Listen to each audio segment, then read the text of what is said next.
if God is a good and powerful being, then why is there suffering in the world? If we talk about this faith, many of them argue that because Christianity has made people not to think. And I state emphatically that it is not true. Faith is not believing without evidence. Faith is trusting where the evidence points to. Hi, and welcome back to the channel. As a continuation of the subject about the existence of God, I want us to examine who an atheist is and answer some of the bases by which they claim to be an atheist. According to the Merriam-Webster dictionary, an atheist is a person who does not believe in the existence of God or any gods. The Britannica also describes atheism as the critique and denier of metaphysical beliefs in God or any spiritual being.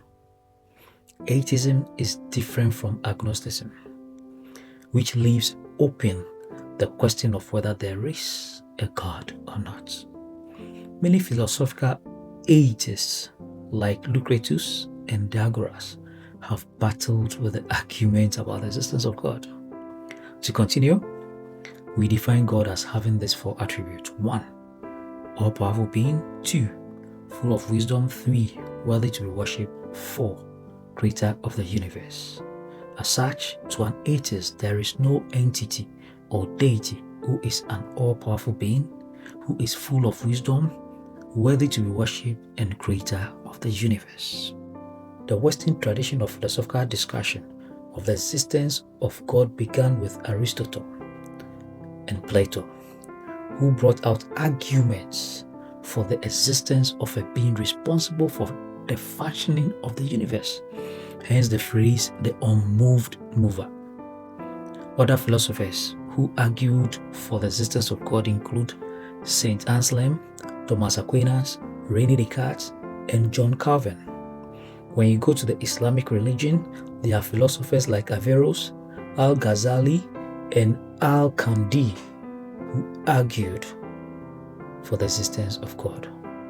In following a 2020 philosophical survey, that is the Phil Papers survey, it was noted that 66.95% of philosophers of religion accepted atheism, while 18.93% they support theism. This reminds me of what Jesus said in Matthew chapter 7, 13 to 14. And I read from the Bible. Enter through the narrow gate, for wide is the gate and broad is the road that leads to destruction, and many enter through that wide and broad road. Verse 14, it says, but small is the gate and narrow the road that leads to life, and only few find it. One of the most common atheist statements is that there is no evidence for God's existence. When I hear this, I begin to ask myself, what evidence do they want? Physical or spiritual? Do they want physical evidence or spiritual evidence showing that God exists? All that I can point to you about this question in terms of physical evidence is to look carefully around you. The universe has a beginning and it follows laws. The universe is ordered and fine-tuned by a mysterious force, and that force is known as God. It takes careful reasoning and faith to believe this truth. As Paul puts it in Hebrews 11 verse 12. And I read, faith is substance of things hoped for, the evidence of things not seen.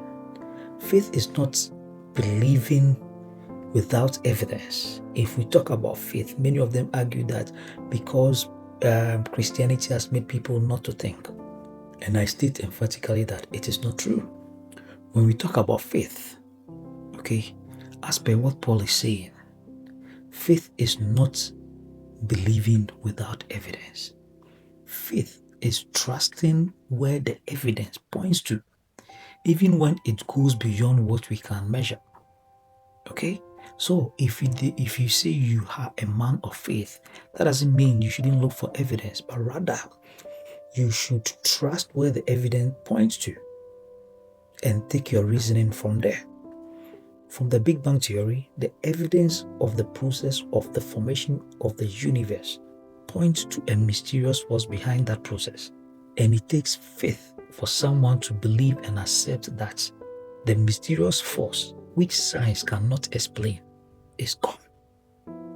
Another question atheists normally battle with, especially when their loved ones are sick or dead, is that they doubt and claim that if God is a good and powerful being, then why is there suffering in the world? This question is more personal, okay? Asking this question is more personal. You are inferring from your personal suffering to question the existence of God. In Christianity, where God is believed to exist, pain and suffering is not denied. In the beginning of the world and by the nature of creation, God crafted a perfect world but gave humanity free will. And this entails the ability to choose wrongly, that is, making wrong choices. The world is broken because humanity chose rebellion. That is, behaviors which are contrary to the order of nature. These are some of the things that bring suffering. We want life without God, and this makes man to take actions which ends up in suffering. You know, when we talk about war, abuse in any form like rape, greed, oppression, and neglect are not facts or acts of God, but they are all acts of humans. They are our human action. If God should stop every evil action, then free will not exist. God gives us free will, but does not approve of evil. You cannot engage in chain smoking and blame God for not curing you of cancer. You cannot engage in chain smoking. Then at the end of the day, when detected with lung cancer, you go and blame God for not curing you of cancer. We cannot blame God for cancer while our food are full of chemicals. Rather than being organic, we put it on the shelves that these foods are organic, but behind the scene, full of chemicals which harm humans. Look at the pollution that are going on around the world. Let me read this article I took from the World Health Organization website about air pollution. This is just air pollution. And from that, let me read it to you. It reads, ambient, okay, that is outdoor air pollution in both cities and rural areas is causing fine particle matters which result in strokes, heart diseases, lung cancer, acute and chronic respiratory diseases. Additionally, around 2.1 billion people are exposed to dangerous levels of household air pollution while using polluting open fire or simple stoves for cooking, fueled by kerosene, biomass, that is wood, animal, okay, and crop waste and coal. The combined effect of ambient air pollution and household air pollution is associated with 7 million premature deaths annually.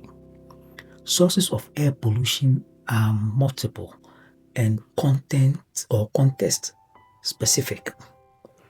The major outdoor pollution sources include, it includes residential energy for cooking and heating, vehicles, power generation, agriculture or waste incineration, and industry. Policies and investment that support sustainable land use, cleaner household energy and transport, energy efficient housing, power generation, industry, and better municipal waste management can effectively reduce key sources of ambient air pollution. This is just air pollution that I read to you, causing stroke, cancer, and all forms of diseases because we continue to pollute the air. If we should explore further into water pollution, land pollution, thermal pollution, among others, you will realize that we are abusing our free will by destroying nature. When we distort the order of nature as it is designed by the Creator, it bounces back at us in a negative way. If you should go to Ghana,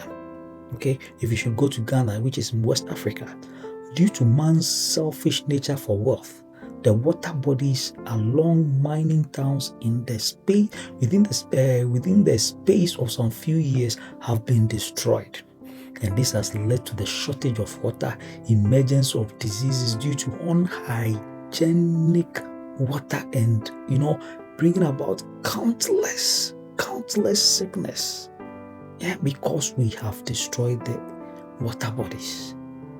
And according to experts, it will take over 10 years for that water to be restored back to its natural state. The list of man's negative exploit on nature and its consequences on man's health and life expectancy is countless. Why are there wars in Africa, Europe, the Middle East, among other places? The simple answer is man's struggle for supremacy or power, not God, but man. So, if you're asking the question, why is God allowing suffering as a good God? God has not allowed any suffering. He has given man free will, and the choices that we make brings the consequences that we are experiencing. The sad parties, the innocents, are affected by the adverse decision taken by the few who are in power. When it comes to the issue of pain and suffering, God did not promise us a world free of that, but also shared in this by suffering death in the person of Jesus Christ. When he came into the world, look at what humans did to him. It is us that did that to him.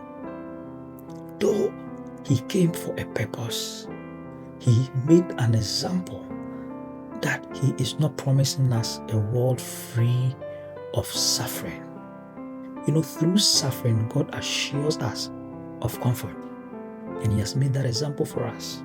So if you stand as an atheist and you question God based on your personal feeling, based on what is going around the world in terms of war, famine, without pointing to those struggling for power and creating all those annoyance, then you'll be making a big mistake and turning people away from the truth.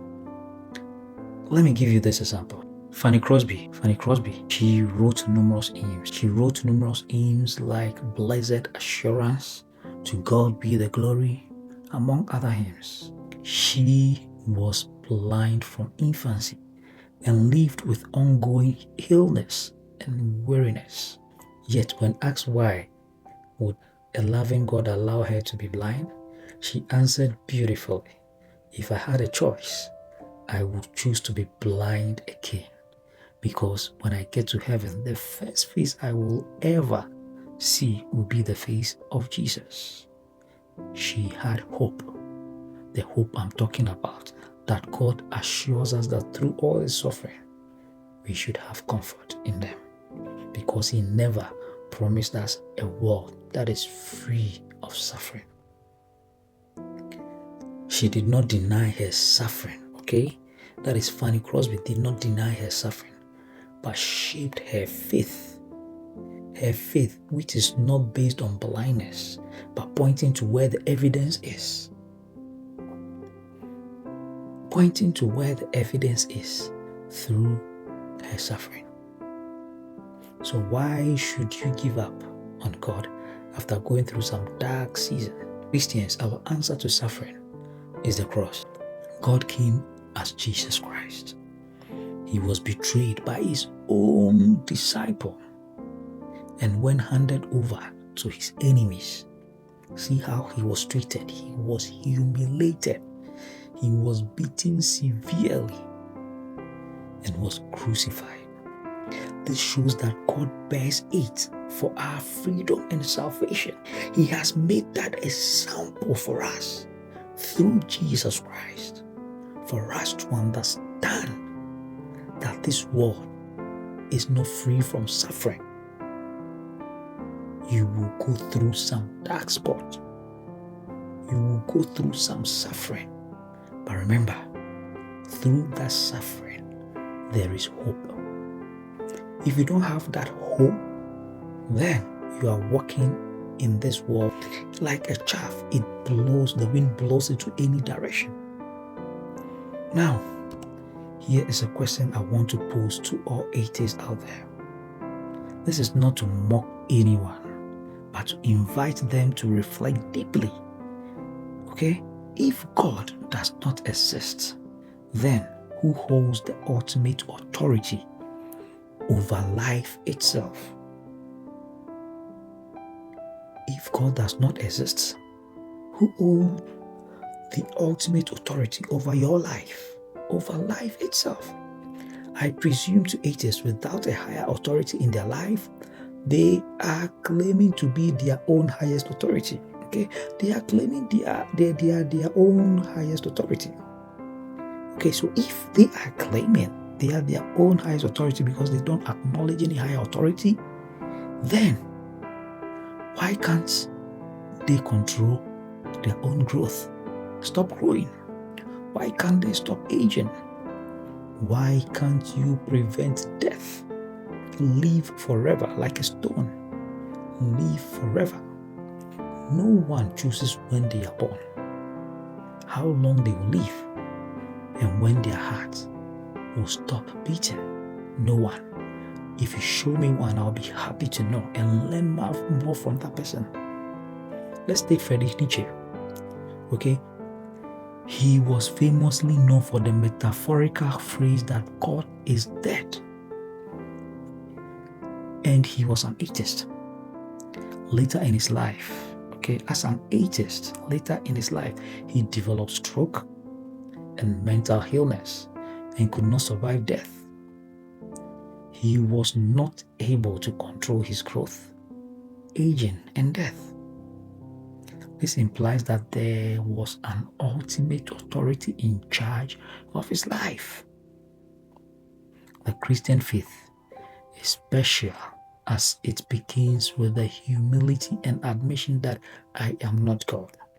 The first step to becoming a Christian is the surrendering of your will that there is a God that is above you. So they ask you to raise your hand and receive Christ. That is humility and admission that I am not God. Atheists, they also defend themselves by saying that people can be good without God.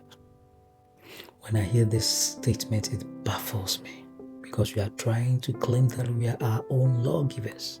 This is a very dangerous statement. Tell me what happened to people like the Mendes brothers who murdered their parents. Is that good?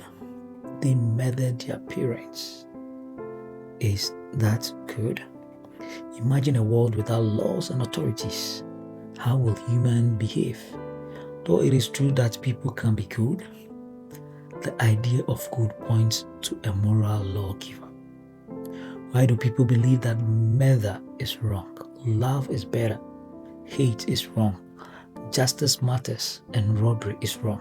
Why do people bother about that? It is because there is a moral lawgiver who has established those laws. In every society, and I emphasize on the word every, even those without civilization or knowledge of any formal education or technology, uncivilized societies, they are governed by laws and rules, which includes murdering and stealing as being wrongful behavior. Before Western civilization came to most African societies and even around the world,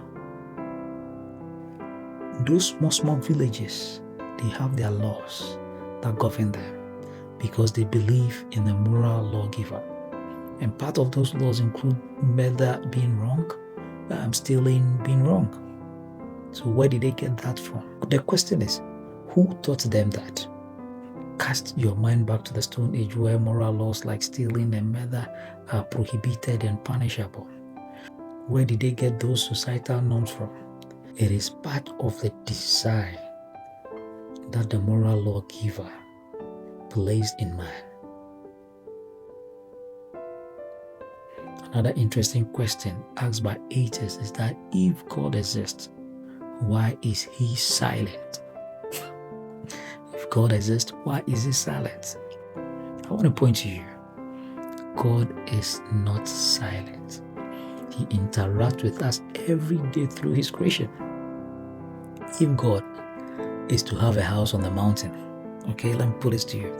If God is to have a house on Mountain Everest, imagine the number of people that will line up or book an appointment to meet him, and not to talk about those who plot against him. If we should all have access to President Trump, Putin, please tell me what you think will happen. Everybody in this world have access to them freely. Think of what will happen. Will they be able to contain? See, even if God should speak to us from the sky, some will even doubt that it is God speaking. If God should walk to everybody's door and introduce himself to us to be God, what do you think will happen? Man will still doubt. In fact, I want to remind you that over 2,000 years ago, Jesus, that is God in flesh, walked on the surface of the earth. But some did not believe him, just like this modern age. Some are doubting him. Being an atheist is a delusion which runs in circles without a firm ground. It runs in circles without a firm ground because the God vacuum or trademark that is in you has not been filled. Until that vacuum is filled, there is no calmness or hope in this life or the next. So they walk without having hope about life. They have no hope about their next level, in terms of on this earth and beyond. Ask them these questions, whether they have hope in this life and the next. I know most of them are listening and they'll watch this. I'm asking you, do you have any hope in this life and the next? Then name it and let's see. Until that vacuum is filled, there is no calmness or hope in this life and the next. After the noise in your quiet bedroom or study room, I want you to reflect on your life, drawing energy from your innermost being and weighing your faith to validate your chosen path. Instead of asking, does God exist? This time around, I want you to ask and reflect on, does life make sense without God? Does your life make sense without God? If you are wrestling with faith or doubt, kindly comment below respectfully and let's learn from each other. I want to close this time around with a prayer. Lord Jesus, for those who doubt, I pray that you give them light. For those who are suffering, please give them comfort and healing. And for those who are still seeking, please give them faith and help them to find the truth. I pray in Jesus' name. Amen. Thank you for listening and having time to watch this video. I'd like you to share the video so that others can see it, as well as like it. And if you've not subscribed, try your best to subscribe so that new videos that are coming, you'll be privileged to be notified and engage with it. God richly bless you.